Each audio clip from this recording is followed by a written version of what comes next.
Subu was basically very resourceful man who always had some sort of work for everyone.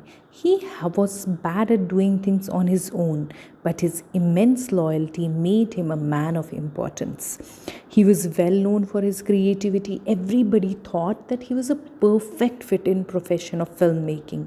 One had to only tell him a scenario and he would come up with many different ways to perform it. For instance, when the director asked him to execute a scene in which a rat kills a tigress underwater but takes care of cubs out of sympathy, Subu came with four or rather 14 ways to perform, like 14 ways to basically perform that scene, and he took less than a minute to work it out. Like, it didn't even take him time. Since Subu was extremely resourceful and creative person, filmmaking was a lot easier when he was around. He also gave Gemini Studios a unique identity. Not only this, he was great at poetry, and he had the privilege of getting his poetry extraordinary recognition, but he still chose to recite it personally to masses. His critics were of opinion that his poetic skills were overshadowed by his excellent filmmaking skills. He composed various folk story poems, the infamous novel, this infamous novel he had, Thilana Mohanammal, with beautiful curated characters. He even recreated the mood and manner of Devdasis who existed in 20th century.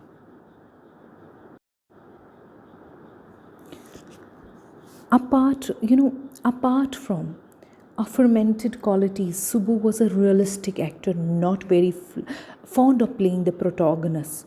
Whichever role he performed, he had the ability to perform better than the main actors. He treated everyone with sincere respect and affection, so much so that his home was a permanent residence for all his knowns. He was not even aware of the fact that he was so welcoming. The narrator was amazed at the fact that even such a person could have enemies. He was not sure about the reason behind their behavior towards Subu. He guessed it to his closeness with the boss, because he was very close to boss, or because he had nice things about everything everyone, or simply because he praised the boss to gain favors. Regardless, the boy in the makeup department wished terrible things for Subu. Subu could actually be found always around boss.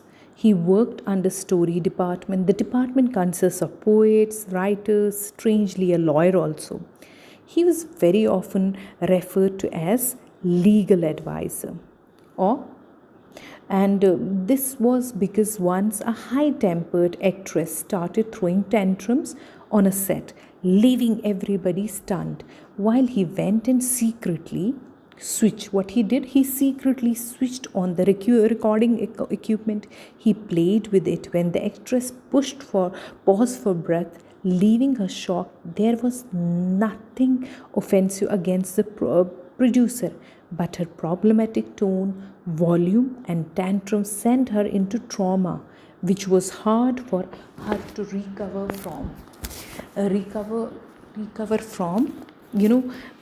What she was so ashamed of her own voice. It marked the end of her short but brilliant acting career, and the legal advisor was actually responsible for this all.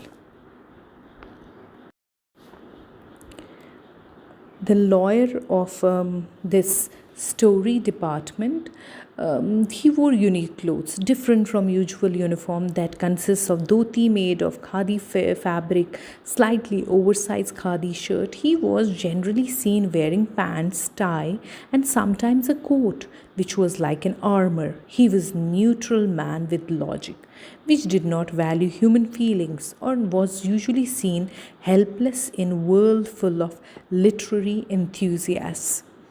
The narrator called him neutral man in the assembly of Gandhiites and Khadiites.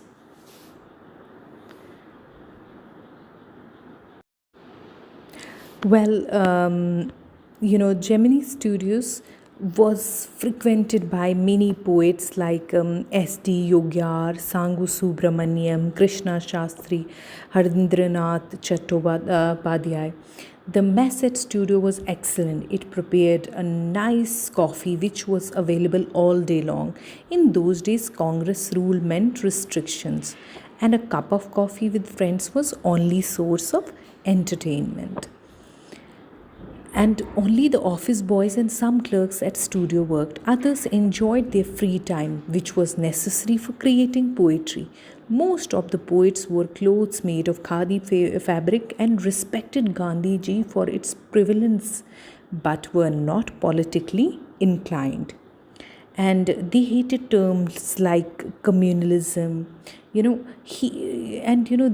They actually they hated terms like communalism to an extent that a communist did not they thought that a communist did not love his family.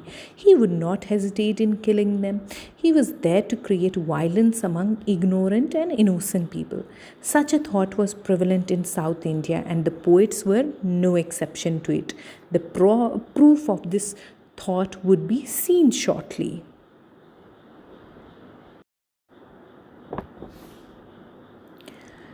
Gemini Studio displayed extreme hospitality when Frank Buchman's Moral Rearmament Army, consisting of 200 people, came to Madras in 1952. They were referred to as International Circus, even though they were not very good with trapeze, and only association they had with animals was a dinner table. They ate non vegetarian food. Other than that, they did not interact with animals as was done in the circus. Their two plays that were performed with full proficiency and professionalism actually got them, that fame, and got them respect at Gemini Studios. Though the plots and message was not clear, it was complex. Their sets and costumes were near to perfection, so much so that for many years Tamil plays display sunset and sunrise inherited from Jotham Valley. So, these people at even studios, they started copying it to such an extent that every other play will have this sunset and sunrise scene.